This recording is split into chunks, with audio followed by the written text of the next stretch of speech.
Hey everybody, DM Jim here, and welcome to another episode of Game Terrain Engineering.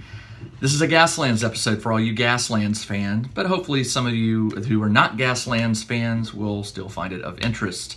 Yes, it's a new vehicle. I haven't done one in a while, and Gaslands is on my mind right now, mainly because in just a couple months, I am going to be hosting the Gen Con Gaslands World Championship. I don't know. It's going to have a really long title. It's at Gen Con. We're going to be playing, I believe we have 18 players signed up. It'll be 3 concurrent games, 6 players each, and then the winner, or maybe the top 2 winners from each of those games, will go on to the final.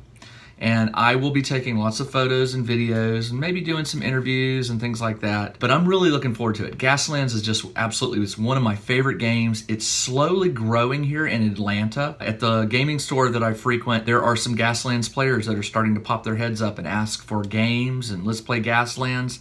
So it's finally grabbing hold here, but I know it's very popular in other cities. The rule book has sold out, I don't know how many times. 3, 4. I'll try to see if I can get an official answer. And then they reprint it and it sells out again. It's a very popular game for a very good reason. It uses Hot Wheels and Matchbox cars, and I'll put a link right here to one of my previous videos that I made, a monster truck vehicle, and that one I think will link you to some of my previous ones. I'm also going to create a playlist of all my Gaslands related videos so you can watch them all. Good entertainment. Anyway, if you're going to be at Gen Con in August 2nd through the 5th, I believe our tournament is on Friday night. But it's going to be fun, and I'm really looking forward to meeting all you players who have signed up. We're going to have a really good time. If you have your cars, bring them. Otherwise, I'll be providing some cars. Osprey is going to be providing the cars. I will provide the weapons. Right before the game, we're going to have a gluing session, gluing weapons on, things like that. It's going to be fun. So anyway, this video. Yes, I have a new Gaslands vehicle, but not just any Gaslands vehicle. The rules of Gaslands specify a very specific vehicle called a war rig. A war rig is exactly what it sounds like. It's an 18-wheeler that is armored up the wazoo and has tons of weapons. And I have been putting it off and putting it off and putting it off, and I finally made one. I've seen some war rigs out there that are just incredibly detailed, way better than anything I could make. If you do an image search for Gaslands and maybe war rig, you'll find them. There's also a Gaslands Facebook page that you can get on and join, and you'll find hundreds and hundreds and hundreds of cars and semis that people have made. But I want to show you mine, and I'm going to show you some video of how I made it. But let me show you what it is. Here it is. Okay, I call it the OverKill. For obvious reasons. On the trailer, it has left and right mounted flamethrowers. On the top, it has cannons of various calibers. On the sides, here and here, are mine droppers, rear mounted machine guns, so don't get too close.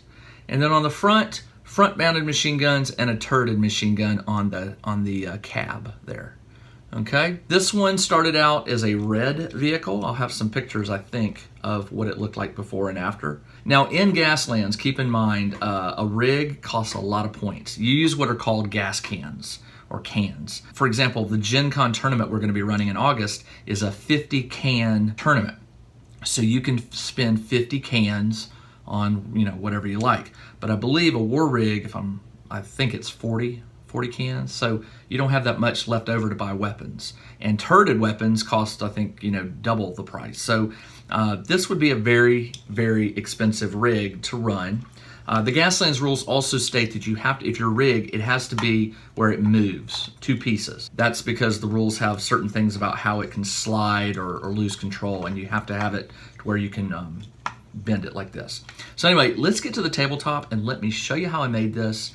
And then at the end of the video, I'll give you some close-up photos as well as some details about what I made here. And I want to share with you a book that I've recently found that I think all you makers out there are really going to like. Let's get to the table.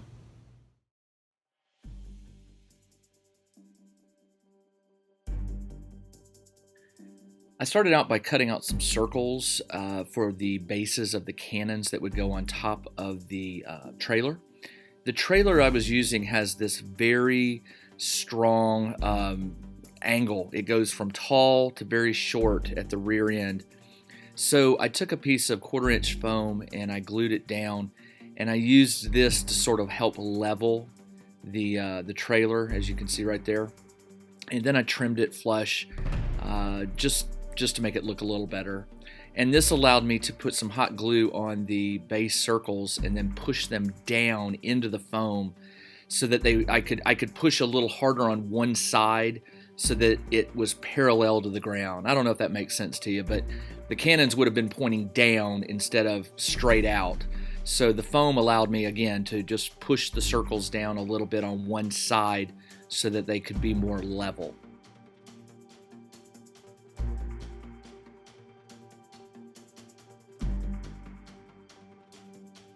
Now, after I glued all the cannons on, I started with the diamond plating.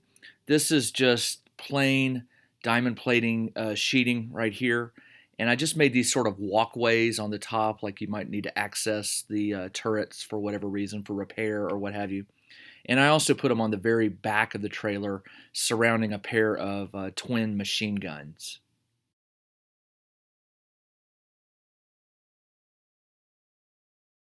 Thought I'd give you a close-up update before I go prime this thing. I can break this into two pieces. This pops off pretty easy, as you can see. The cab has twin-mounted machine guns on the side and a turreted one on top. These are flamethrowers, left and right facing. Some turrets, all on the top. Side-mounted mine dropper. And then rear-mounted machine guns. And you can see I put a lot of hot glue in there just to hold them in place. I'm going to cover this whole area up here with this diamond plating plastic. So that's where it stands right now. I've got some other details I'm going to put on it, but I don't want to put those on until after the priming is done. After priming the truck and trailer, I did sort of a denim blue. I think that was the name of the blue. It's a very, it's not a bright blue at all, but I just like the color of it.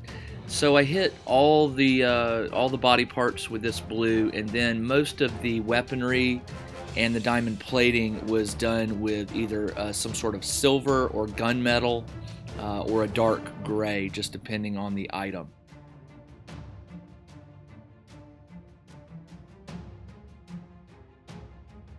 The turrets I hit with dark gray, and everything else was either silver or gunmetal.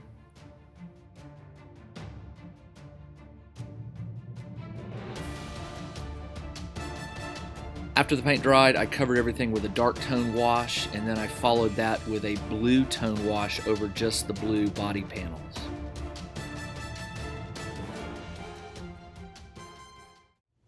There you go. That is the overkill. For good reason. Again, Gaslands, August 2nd through 5th is Gen Con, and I believe we're doing it on Friday evening or Friday night. If you're going to be there, even if you're not registered for it, hunt it down and come and watch, and you're going to see, I think, up to 18 players duke it out for a championship. So I mentioned earlier that I had a book I wanted to share with you. This is relative to anybody that's making stuff. But those of us who are crafters that make terrain or cars or any gaming terrain, if you're like me, you're always on the lookout for tips and advice on doing things better. We watch a lot of YouTube videos because we want to see how other people do things, and maybe it'll make our lives easier when we're crafting and cutting and gluing and all that good stuff. So I want to tell you about a new book that a friend of mine has recently released. It's called Tips and Tales from the Workshop. And it's written by Gareth Branwyn. We met years ago at the Maker Fair in California, and we've maintained communication since then. Gareth's written a lot of books. He and I are fellow authors, and so we share that in common. But a few months ago, he put a request out, and he asked for advice on things our dads, our grandfathers, our parents, our moms, our dads, advice and tools and tips that regarding making. And I contributed a few to it that made it in the book, but I got this book about a week ago, and I sat down. It's only about 182 pages to the end, not counting the index. And it's filled with just advice and tips on doing all kinds of stuff. Some of the chapters, let me just tell you, the first chapter is on organizing, second one's project planning, and then you get into the nitty-gritty. Chapter 3, measuring. Chapter 4, marking. Chapter 5, cutting. Chapter 6, clamping. Chapter 7, joining. Chapter 8, gluing. Chapter 9, drilling. Chapter 10, fastening. 11, general electronics. 12 is on soldering. 13 is molding and casting. 14 is on sanding and finishing. 15 is painting. 16 is sharpening. 17 is desktop fabrication, like 3D printers. Sewing, troubleshooting, safety, the list goes on. I sat down and I started reading and I lost track of time because there's a quote on the back of the book that says, it's an aha moment overload, okay? Exactly. I sat down and started reading it, and I really should have had a highlighter. If you're a maker, a crafter, this book should be on your shelf. It should be in your hands reading it because it's incredible. Gareth, if you're watching, it's awesome. I love books like this. They're very rare, and when they come out, I usually grab them. And this one is just really well done. And I like how you give credit to all the, I don't know, what is it, about 30 or 40 people that you've got? No, it's more than that. Maybe about 50 or 60 people here, this list of all these people who contributed. Just an incredible book. Again, it's called Tips and Tales from the Workshop. It's from Maker Media, and I'll put a link in the description below. So grab a copy if you're looking for some advice on how to do things. I got to tell you, just the gluing, I remember the gluing chapter being very interesting. The project planning chapter was interesting. The fastening chapter was, I don't think there's a chapter I read that I didn't just like sit up and go, oh my gosh, where has this tip been my whole life? There it is. Take a look at it and grab yourself a copy. So anyway, I'm not done with Gaslands. As I am fast approaching August, I will be doing some more Gaslands vehicles. I'm also going to be doing some Gaslands terrain because I have to have some terrain to set up for these tournaments. And I'm going to be doing Death Race, which is the title of the type of scenario game that we're going to be running. And there's some variability there that you can make some changes. I hope you like this. I'm going to include some close-up photos of the OverKill here.